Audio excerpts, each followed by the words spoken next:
ओम नमो भगवते वासुदेवाय। ओम नमो भगवते वासुदेवाय। ओम नमो भगवते वासुदेवाय। नारायणं नमस्कृत्य नरं चैव नरोत्तमं देवीं सरस्वतीं व्यासं ततो जयमुदीरये। नष्टप्रायेषु भद्रेषु नित्यं भागवत सेवया भगवती उत्तम श्लोके भक्तिर्भवती नैष्ठिकी। श्रीमद् भागवतम स्कंद 1 अध्याय 3 समस्त अवतारों के स्रोत श्री कृष्ण। श्लोक संख्या 44। श्लोक के शब्दार्थ अनुवाद एवं तात्पर्य श्री कृष्ण कृपामूर्ति अभय चरणारविंद भक्ति वेदांत स्वामी श्री प्रभुपाद जी के द्वारा।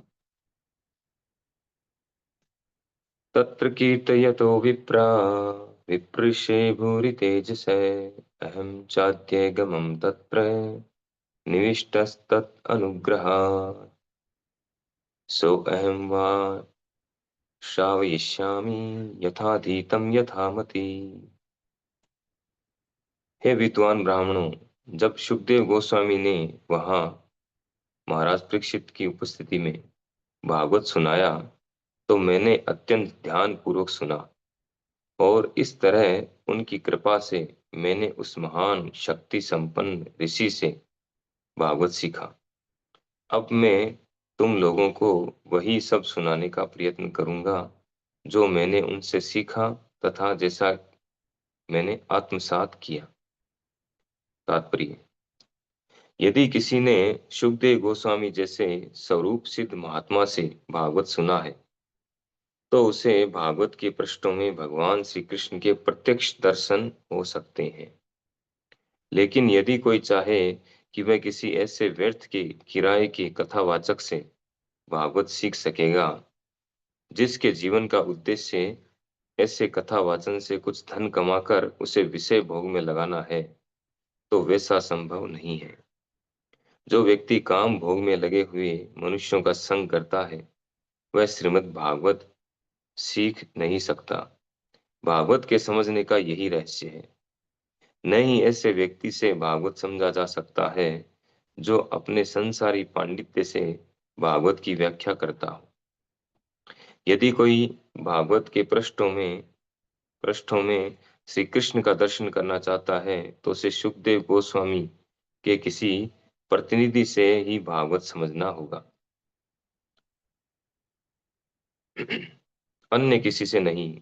यही एकमात्र विधि है यही एकमात्र विधि है तथा इसका कोई और विकल्प नहीं है। सूत गोस्वामी सुखदेव गोस्वामी के प्रामाणिक प्रतिनिधि हैं क्योंकि वे उस संदेश को प्रस्तुत करना चाहते हैं जिसे उन्होंने विद्वान ब्राह्मण से प्राप्त किया था। सुखदेव गोस्वामी ने भागवत को उसी रूप में प्रस्तुत किया जिस रूप में उन्होंने अपने महान पिता से सुना था।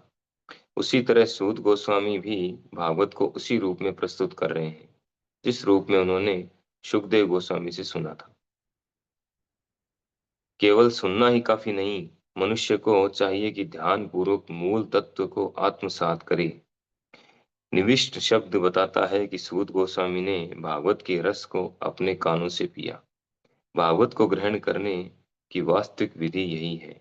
मनुष्य को चाहिए कि वास्तविक व्यक्ति से अत्यंत सावधानी से सुने, तभी उसे हर पृष्ठ में भगवान कृष्ण की उपस्थिति की अनुभूति हो सकती है। यहाँ पर भागवत को ग्रहण करने के रहस्य का उल्लेख किया गया है। जिसका मन शुद्ध नहीं है वह सावधानी से नहीं सुन सकता। जो कर्म में शुद्ध नहीं है उसका मन शुद्ध नहीं हो सकता, और जो आहार शयन रक्षा तथा मैथुन में शुद्ध नहीं है वह कर्म में भी शुद्ध नहीं होगा। लेकिन यदि कोई सही व्यक्ति से ध्यान पूर्वक सुनता है तो भागवत के प्रारंभिक पृष्ठों में ही उसे भगवान श्री कृष्ण के दर्शन अवश्य ही हो सकते हैं।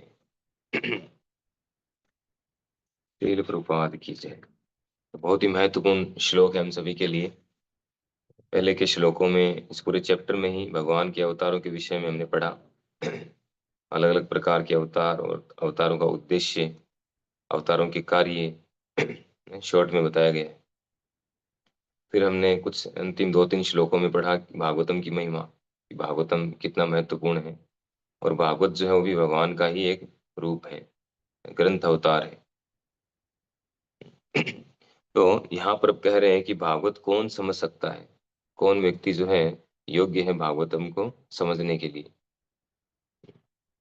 अगर हम जैसा कि परिणाम बता रहे हैं कि भागवत समझने का परिणाम क्या है, अगर वो भागवत समझता है उसका परिणाम क्या होगा, वो शुरुआत से ही, भागवतम के शुरुआत से ही भगवान के दर्शन कर पाएगा, प्रत्येक पृष्ठ में अनुभव कर पाएगा। ये विशेषता है अगर वास्तव में भागवत पढ़ रहे हैं या सुन रहे हैं, समझ रहे हैं। तो ये जो है परिणाम है। और अंतिम परिणाम क्या है भागवत का? कृष्ण प्रेम, प्रेमा पुमार्थो महान। ये भागवत का जो है रिजल्ट है। अगर किसी ने भागवत को समझा है, आत्मसात किया है, तो उसको कृष्ण प्रेम मिलेगा। लेकिन कैसे होगा, क्या इसका पूरा प्रोसेस है? क्या हम कहीं से भी भागवत सुन सकते हैं, किसी से भी समझ सकते हैं भागवत, किसी व्यक्ति के पास जा करके? या खूब जो आजकल जो कथावाचक हैं मार्केट में, कथाएं करते हैं, धन लेकर के, पैसा लेकर के, बड़े बड़े आयोजन होते हैं, क्या उनसे हम भागवत समझ सकते हैं? तो प्रभुपाद जी ने क्लियर कट कहा है तात्पर्य में कि नहीं। हम ऐसे जो तथाकथित कथावाचक है, जो पैसे लेकर के किराए के कथावाचक बताए इनको, जो किराए के कथावाचक हैं, जो पैसा लेकर के कथा करते हैं, जिनका रोजगार बन चुका है ये, तो धन कमाने के लिए ही कथा करते हैं, उनका उद्देश्य यही है। ऐसे लोगों से सुन करके हम कभी भी भागवत को नहीं समझ सकते। और न ही ऐसे लोगों से जो भोग वासना में लगे हुए हैं, या जो उस धन को अपने एंजॉय में लगाएंगे, एंजॉयमेंट में लगाएंगे, तो ऐसे लोगों से हम कभी भी भागवत नहीं समझ सकते हैं। और किन से नहीं समझ सकते? वो बताया है, जो अपने संसारी पांडित्य से भागवत की व्याख्या करते हैं, जिनको भौतिक ज्ञान में जो बड़े चढ़े हैं, तर्क वितर्क में बड़े चढ़े हैं, वो अपने ज्ञान के द्वारा भागवत की व्याख्याएं अलग अलग तरीके से व्याख्याएं करते हैं, बढ़ा चढ़ा करके करते हैं। ऐसे लोगों से भी हम भागवत नहीं समझ सकते। तो भागवत कैसे समझें? रूपा जी बार बार इस बात को और भी कई जगह पे बता चुके हैं। भागवत समझ सकते हैं हम सुखदेव गोस्वामी जैसे प्रमाणिक व्यक्ति के द्वारा, अगर हम, या उनके जो परंपरा में जो व्यक्ति हैं, शिष्य परंपरा में, उनके द्वारा हम अगर भागवत समझने का प्रयास करेंगे, तब भागवत समझ सकते हैं। तब भागवत को समझ सकते हैं, भगवान को समझ सकते हैं, अदरवाइज नहीं समझ सकते। तो यहाँ पे बताया एग्जाम्पल देकर के कि जैसे सुखदेव गोस्वामी अपने पिता से भागवत को समझा, व्यास देव जी से जो भगवान के अवतार है, तो उनसे भागवत समझा और उसी रूप में उसको प्रस्तुत किया। भागवत को प्रस्तुत करने वाले की यहाँ पे विशेषताएं और बता रहे हैं, कि जो भागवत को प्रस्तुत करने वाला है, सबसे पहली कंडीशन कि वो गुरु परंपरा में होना चाहिए, प्रमाणिक गुरु परंपरा में होना चाहिए। दूसरा, वो उस ज्ञान को उसने समझा है, आत्मसात किया है, जब वो आगे प्रेजेंट करे तो एज इट इज यथा रूप में प्रेजेंट करे। ये विशेषता होनी चाहिए। तो शुकदेव गोस्वामी ने जिस रूप में अपने पिता से भागवत को समझा, उसी रूप में उसको प्रेजेंट किया। और उसी रूप में सूत गोस्वामी ने उनसे समझा भागवत को, सुखदेव गोस्वामी से। क्योंकि प्रमाणिक व्यक्ति हैं तो वे भी प्रमाणिक हैं सूत गोस्वामी, और उसी रूप में उन्होंने आगे वो प्रेजेंट कर रहे हैं। हम यहाँ पे पढ़ रहे हैं, ये सूत गोस्वामी जी शौनक आदि 88,000 ऋषियों को भागवत को बता रहे हैं, भागवत के विषय में बता रहे हैं। तो उसी रूप में बता रहे हैं एज इट इज। वो खुद ये कह भी रहे हैं कि जैसा कि मैंने समझा है और जैसा आत्मसात किया है, उसी उसी रूप में एज इट इज बताने जा रहा हूँ, यथारूप में। ये भागवत को समझने का तरीका है। फिर प्रभुपाद जी और इसकी डिटेलिंग करते हैं आगे लास्ट में, कि हम कैसे समझे भागवत को, क्या योग्यता क्या है उसके लिए। प्रमाणिक गुरु भी मिल गए, प्रमाणिक प्रतिनिधि मिल गए, फिर भी हम नहीं समझ पा रहे हैं, तो उसका क्या कारण है? तो उसके लिए कह रहे हैं कि जिसका मन शुद्ध नहीं है, वह सावधानी से नहीं सुन सकता। क्योंकि भागवत को समझने के लिए हमें सावधानी पूर्वक सुनना होगा, ध्यान पूर्वक, जैसा कि खुद यहाँ पे सूत गोस्वामी कहते हैं इस श्लोक में। श्रावयिष्यामि, सो अहम वह श्रावयिष्यामि। नहीं, उससे पहले उससे पहले कहते हैं कि यथा अधीतम यथा मति, जैसा कि मैंने ध्यान पूर्वक सुना है और ध्यान पूर्वक समझा है। ध्यान पूर्वक कह रहे हैं कि मैंने अत्यंत ध्यान पूर्वक सुना और इस तरह उनकी कृपा से मैंने उस महान शक्ति संपन्न ऋषि से भागवत सीखा। तो ध्यान पूर्वक सुनना, इस पर बल दिया है प्रभुपाद जी ने। ध्यान पूर्वक सुनना बहुत जरूरी है, अटेंटिवली। तो अटेंटिवली कब सुन पाएंगे, कब हमारा ध्यान लगेगा, कब हमारा मन एकाग्रचित्त होगा, ये बहुत बड़ी बात है। हम सुनते तो बहुत हैं, कई वर्षों से सुनते आ रहे हैं, लेकिन ध्यान पूर्वक नहीं सुनते, इसलिए इसको आत्मसात नहीं कर पाते, अंदर उतरता ही नहीं हो, डाउनलोड होता ही नहीं है। इधर से सुनते हैं, इधर निकाल देते हैं, बाहर बाहर चलता रहता है। तो कब होगा, तो कह रहे हैं कि मन शुद्ध होना आवश्यक है अगर हम ध्यान पूर्वक सुनना चाहते हैं, क्योंकि मन जब तक शुद्ध नहीं है वो एक जगह स्थिर नहीं होगा। तो मन को शुद्ध करना पड़ेगा। तो मन शुद्ध करने का प्रोसेस क्या है, तो कह रहे हैं कि कर्म शुद्ध होने चाहिए, हमारे कार्यकलाप शुद्ध होंगे, जो हमारी एक्टिविटीज हैं वो शुद्ध होगी, तब हमारा मन शुद्ध होगा। क्योंकि मन तो हमें ले जाना चाहता है दूसरे दूसरे रास्तों में, अलग अलग गलत रास्तों में ले जाना चाहता है।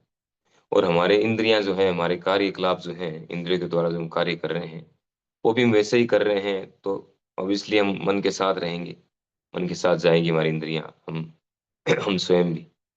लेकिन अगर हमारे कार्यकलाप जो हैं वो भक्तिमय कार्यकलाप है हमारे, तो मन अगर जाएगा भी तो कितनी देर जाएगा, उसके लिए ऑप्शन नहीं बचेगा।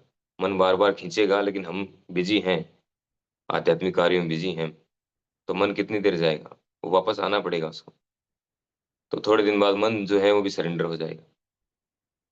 तो कार्यों का शुद्ध होना जरूरी है, हमें ऐसे कार्यों में लगना जरूरी है। और ऐसे कार्यों में हम कब लग पाएंगे, तो उसके लिए उपाय बताया है, आहार शुद्ध हो। कि आहार शयन रक्षा था मैथुन, आहार निद्रा भय मैथुन, ये जो है ये कार्यकलाप भी शुद्ध होने जरूरी है। ये जब तक शुद्ध नहीं होंगे तब तक हमारे कार्य शुद्ध नहीं होंगे, कार्य शुद्ध नहीं होंगे हमारा मन शुद्ध नहीं होगा, मन शुद्ध नहीं होगा तो मन स्थिर नहीं होगा, मन स्थिर नहीं होगा तो हम ध्यान पूर्वक सुन नहीं पाएंगे, श्रवण नहीं कर पाएंगे। और ध्यान पूर्वक श्रवण नहीं करेंगे तो हम भागवत को कभी भी नहीं समझ पाएंगे, चाहे बाकी सारी फैसिलिटीज हो हमारे पास, प्रामाणिक परंपरा से हम सुन रहे हो, फिर भी नहीं समझ पाएंगे। तो ये बहुत ही मस्ट है हमारे लिए। हम्म। तो आहार शुद्ध हो, आहार शुद्ध कैसे होगा, आहार शयन ये सब शुद्ध होगा जब हम भगवान को भोग लगा करके खाएंगे, जब हम यम नियमों का पालन करेंगे, जो 4 नियम 16 माला का जप रूपा जी ने दिया है उसका अच्छे से पालन करेंगे, तब हमारा आहार निद्रा भय मैथुन ये सब शुद्ध होंगे। आहार शुद्ध होगा जब हम भगवान को भोग लगा करके प्रसाद खाएंगे। ऐसा नहीं कहीं भी कुछ भी खा लिया, कहीं इच्छा हुई मार्केट में कुछ दिखा अच्छा सा गर्मा गर्म बन रहा है, चलो आज तो ये खा लेते हैं। कहीं भी गए, कहीं कहीं भी किसी का संग कर लिया, किसी के भी साथ में है। भगवान गीता में कहते हैं कि युक्त आहार विहार से,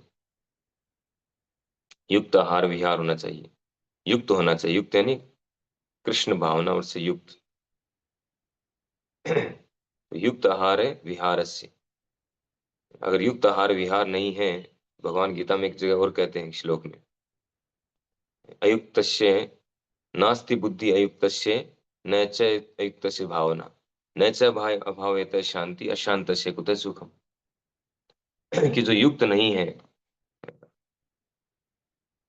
जो जिसकी बुद्धि कृष्ण भावना भावित नहीं है, कृष्ण भावना अमृत युक्त नहीं है, वो उसका जो है मन कभी भी शांत नहीं हो सकता, उसकी भावना कभी शांत शुद्ध नहीं हो सकती। जिसकी बुद्धि युक्त नहीं है उसकी भावना युक्त नहीं है। नास्ति बुद्धि अयुक्तस्य न च युक्तस्य भावना न च भावेत शांति।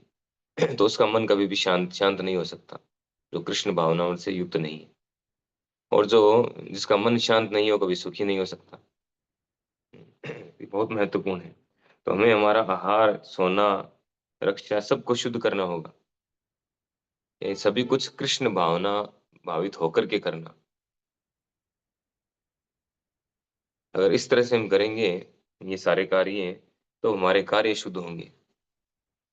क्योंकि अगर हम अच्छा भगवान का प्रसाद खाएंगे तो हमारे सूक्ष्म तंतु जो हैं वो शुद्ध होंगे। वो शुद्ध होंगे तो हम सही कार्य कर पाएंगे, सही डायरेक्शन में जाएंगे। और सही कार्य करेंगे, कृष्ण भावना अमृत में रहकर कार्य करेंगे, तो फिर हमारा मन भी शांत होगा, मन शुद्ध होगा। और मन शुद्ध होगा, मन शांत होगा, तभी हम इस ज्ञान को आत्मसात कर पाएंगे, नहीं तो नहीं कर पाएंगे। पूरा प्रोसेस है ये, तो बहुत महत्वपूर्ण हमारे लिए। तो अंत में कहते हैं कि लेकिन यदि कोई सही व्यक्ति से ध्यान पूर्वक सुनता है, तो भागवत के प्रारंभिक पृष्ठों से ही उसे भगवान श्री कृष्ण के दर्शन अवश्य ही हो सकते हैं।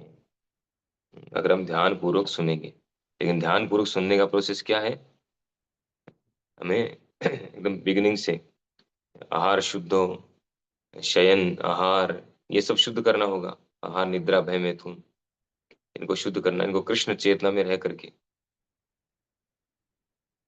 इस प्रोसेस को जब फॉलो करेंगे, तब धीरे धीरे धीरे धीरे हमारा मन शुद्ध होगा, और मन शुद्ध होगा तब हम इस ज्ञान को आत्मसात करेंगे।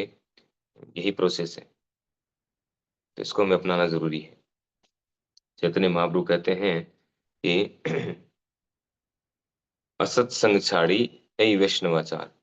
वैष्णव के लिए सबसे महत्वपूर्ण क्या है? असत्संग को छोड़ना। किसी का भी संग कर रहे हैं, कहीं भी जा रहे हैं, कहीं भी घूम रहे हैं, तो नहीं चलेगा। कुछ भी खा रहे हैं, कहीं भी घूम रहे हैं, फिर रहे हैं, सबको जो है कंट्रोल करना होगा। तब हम भागवत को समझने के लिए योग्य बन पाएंगे। और अगर भागवत को हम सही से समझ पाएंगे, तभी हम भागवत के प्रत्येक पृष्ठ में शुरुआत से ही भगवान के दर्शन कर पाएंगे। हरे कृष्णा। श्रील प्रभुपाद की जय। श्रीमद् भागवत महापुराण की जय।